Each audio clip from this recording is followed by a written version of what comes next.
wanted to apologize to Ben for taking so long to get to this video. It's been months since you requested anything about abnormal walking gaits, and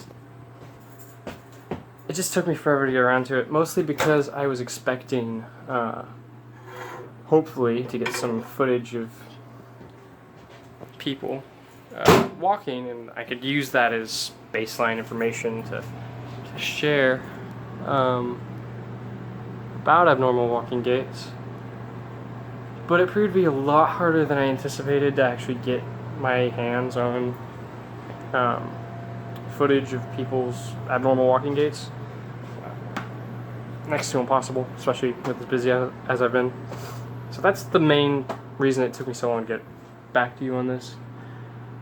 To finish this video for you. I'll do my best to describe some of these conditions and explain the different things that can happen when it comes to abnormal gaits without actually having footage that would help explain everything. Abnormal walking gaits. This is a topic that I was supposed to cover a long time ago. It's a subscriber request from Ben Hodgkinson. Great supporter. He's been supporting and following my channel for a long time, and I promised him I would tackle this subject. Why this is a topic that I think I was asked to discuss is because it's easy to notice when someone has an abnormal walking gait. It's very obvious to see what a standard walking gait is or would look like. But an abnormal walking gait is easy to tell when someone's deviating from that. In fact, I believe it's China right now, they have devices now that can scan your walking gait as accurately as they can scan fingerprints. They can determine who you are based on rectal scan, fingerprint, biology, and now they've developed it so far that they can determine who you are based on your walking gait, because your walking gait is actually that unique to you. And that's because your walking gait is determined by elements in your life as you're growing up. As you walk, if you have a lot of heavy terrain when you're walking, if it's smooth terrain, your walking gait will be different than if you grew up in a city, than if you grew up in a rural area. So these things can determine the difference between your walking gait. And I think that plays into why this is a subject I was asked to talk about, because it is something that is unique to people and that potentially can tell you a lot about a person. But where it becomes difficult is in identifying what causes the walking gait. For example, like I mentioned a minute ago, it's easy to determine when someone has an abnormal walking gait. The tricky part is when is determining, what feature of their leg has an abnormal walking gait. It could be their foot, it could be their leg, it could be their knee, it could be their thigh, it could be their hip, it could be their back. All of these things can contribute to someone having an abnormal walking gait, and it's not always easy to determine which one of those areas is the culprit, is responsible for causing that person's abnormal walking gait. It's also not easy to determine if it's a recent injury or if the limp has been a part of their life forever and will continue to be a part of their life for the rest of their life. So you have recent limps and constant limps. Then we have, like in Sherlock, we saw the case of a psychosomatic limp where John Watson didn't actually have a limp, but he believed that he was injured enough that he would need that he had a limp. So these are all different things that can factor into the discussion of walking gaits. Of walking gaits, sorry. So that's what I'll be discussing in this video.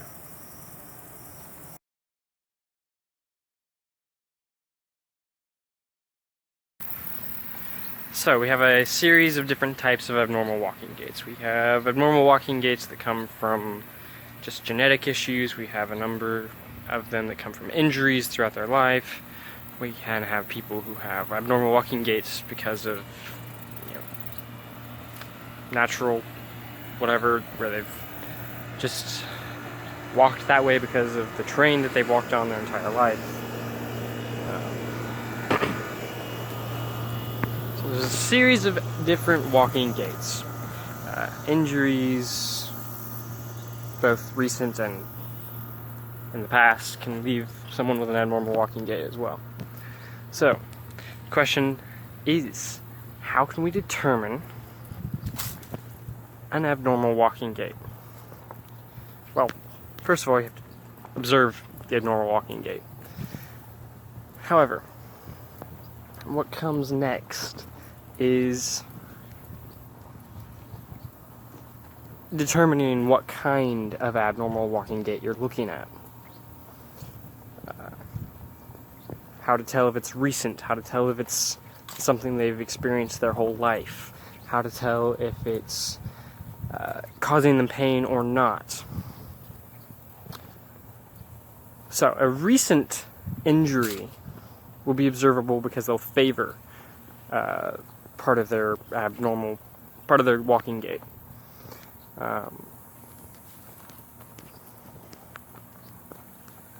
They'll be favoring a leg, a muscle group. Maybe they limp on their foot instead of their hip. Maybe they limp with their hip instead of their foot. Maybe they keep their knees stiff.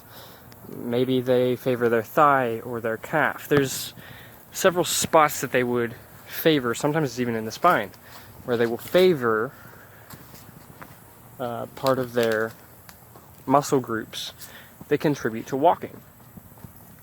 And that is the first thing you'd want to look for once you've established that someone has an abnormal walking gait. You notice that someone's walking strangely.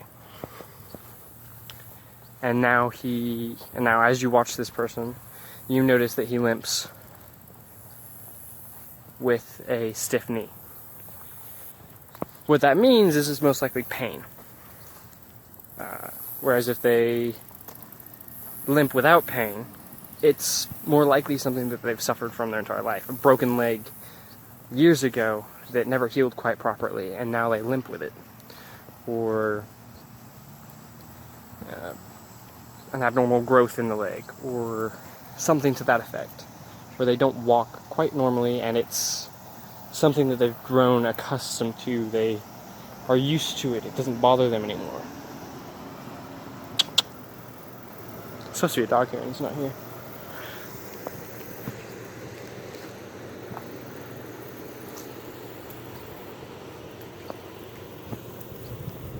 So that's the first thing you'd want to do. You establish that someone has a walking gait through observation, and then you want to determine where the abnormality originates from. Whether it's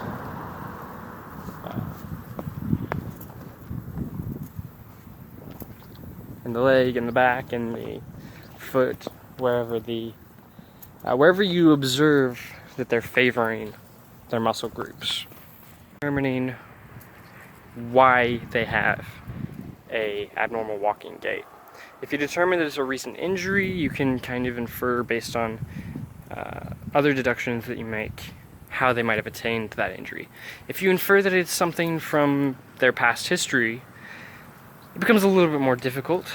Childhood injuries are typically a culprit, or just the way that the terrain that they had to traverse as they were growing up can be a culprit as well.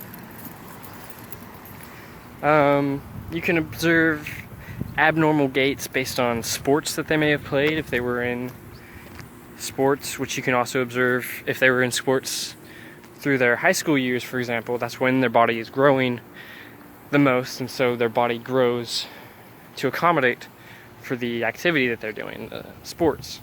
Football players have a specific muscle structure and bone structure. Baseball players will have a similar, more lean muscle structure and bone structure. So everyone will have these different growth structures depending on what they spent their time doing through their teen years. So you may observe this bone structure that supports that they played some kind of sport, and you notice a abnormal walking gait or a limp.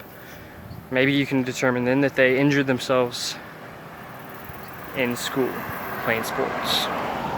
That's a possibility. Other abnormal gaits might come from psychology, actually.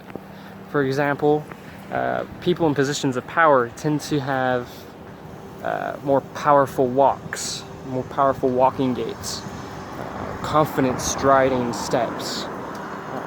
Security guards have a dominant, wide stance. At least they can tend to if they've had appropriate training and psychological conditioning that goes along with being a security guard. So in other words, the abnormal walking gait might not be evident in the form of a limp or pain at all. The abnormal walking gait might just be the type of stride that they use. Runners and walkers can also have abnormal gaits. Not necessarily bad gaits, but they can have gaits that determine or present themselves in healthy walking steps. So physical activity might be something that you look to if you've noticed something specific about someone's walking gait. And then there's health conditions that might determine a walking gait. For example, diabetes tends to accompany itself with neuropathy, diabetic neuropathy, which is something that causes nerve endings in the feet and hands to stop working and to cause pain to the user or to the sufferer.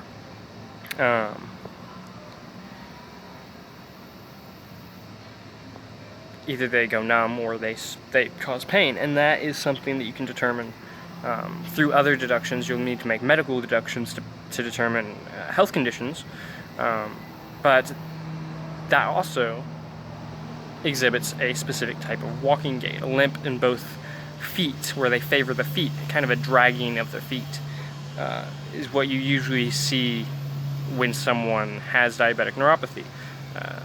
Their feet will drag instead of take full steps because they're not confident,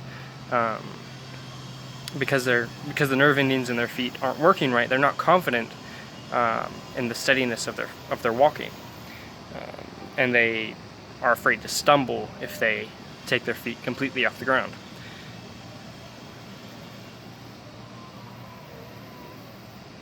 So we have medical situations that can cause people to have abnormal walking gaits. So in a sense, a walking gait is incredibly telling about a person, about a person's history, about a person's current life, about their medical status, about their health status. A walking gait can reveal several things about a person. And then there are walking gaits that aren't connected to limping and pain necessarily. That are more connected to other medical conditions. For example, we have like spastic walking gait. These are the people who drag their feet and their legs appear stiff. We've established that this does kind of imply pain or unsteadiness of their feet. I already discussed how diabetics kind of have this walking gait. But there are other causes to this walking gait as well. Then there's the scissors gait. And these are people who, when they walk, their legs bend inward, and sometimes their knees even knock against each other, or their legs brush against each other, and it can appear as though someone's as if scissors are folding in and folding out. That can be how the leg movements look. Then there's the waddling gait, which self-explanatory. Usually people who are not in shape have a waddling gait. Pregnant women, waddling gait, kind of self-explanatory. And then there's the propulsive gaits, so that's people who walk with their head and their neck bent forward.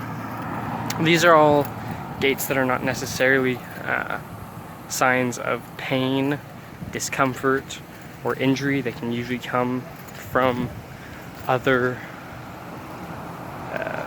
causes. Doesn't necessarily indicate pain. And then some of the causes of these could include infections to the inner ear. So someone who doesn't walk with confidence or steadiness could have an infection to the inner ear, keeping them off balance. Cerebral palsy and tendinitis are other causes of abnormal gaits besides, injuries, broken bones, splints in the leg or shin.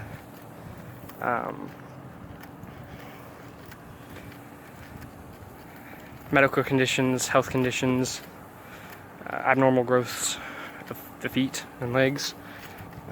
Those are the majority of the causes of abnormal walking gaits. At least the basic ones that you'll encounter. There are countless causes, countless ways you can break your legs. I can't cover all of them in a single video. So this is a video designed on giving you a baseline of knowledge, an information dump to explain how some of these come about, and then it's up to you to take this knowledge and build upon it in your own mind palace, in your own knowledge base, and to make your deductions accordingly from here on out. It's probably going to be a pretty long video, actually. I haven't edited it up, but it looks like it's going to be a long video by the time it all gets put together. It took me several days to film it, to record all of this. But I hope that is useful information. I hope it helps you guys make your own deductions and give you a starting base for your own walking gait mind palace room. I don't know, however you're going to store this information. Ben, I hope this answers your question. I hope this has been an acceptable subscriber request. It doesn't feel as well put together as some of my others, I'll admit. I hope this answers your questions and helps you out.